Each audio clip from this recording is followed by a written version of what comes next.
La nostra proposta és reivindicar un cop l'educació per la pau, els drets humans i el desenvolupament com una educació en valors necessària per un model de societat en el que creiem. Llavors, en aquest sentit, per això dic que amb la proposta de la Rosa em sembla que ens podem trobar. Des de la Confederació, la primera cosa que hem fet les tres educacions, que vosaltres dieu, com és que no treballeu juntes? Doncs són aquestes coses, herències històriques que afortunadament van canviant.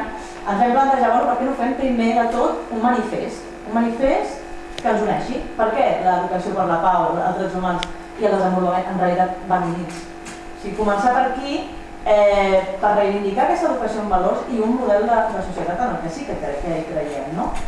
Llavors, en aquest primer punt, o sigui, m'adelanto una miqueta en l'exposició, però aquesta és la primera cosa que us volem proposar.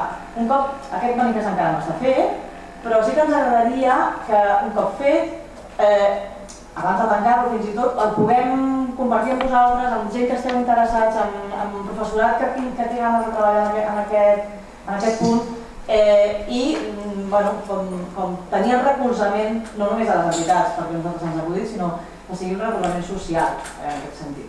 Aquesta seria la primera cosa. I la segona cosa és que jo per això una mica m'he anat també aquest matí amb els companys que parlàvem de l'educació i de comunicació no violenta, és que estem preocupats també pel tema de les emocions. O sigui, jo crec que una cosa que ens ha passat a les entitats és que tot aquest contingut sobre què és la migració, què és el neoliberalisme, què és l'efecte dels bancs, la banca ètica, tot això ho tenim molt ben elaborat.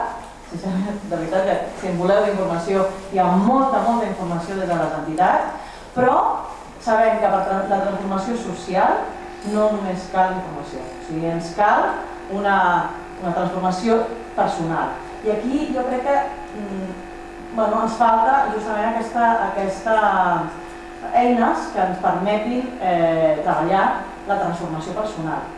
Llavors, la segona crida va per aquí, va una mica per intentar aglutinar a totes aquestes persones, moviments, propostes que ja estan treballant en temes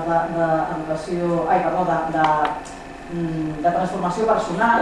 Per exemple, no sé, ara parlàvem del tema de la comunicació no violenta, però està, a la Federació, per exemple, de Desenvolupament ha sorgit el tema del coaching, ha sortit moltes propostes, el teatre de l'oprimit, hi ha moltes propostes que estan sorgint i que pensem que estan una mica atomitzades i que segurament, jo no soc experta en això, però si ens uníssim, podríem, realment, gent que tenim ganes d'una transformació social, necessitem d'unir-nos en aquest sentit. No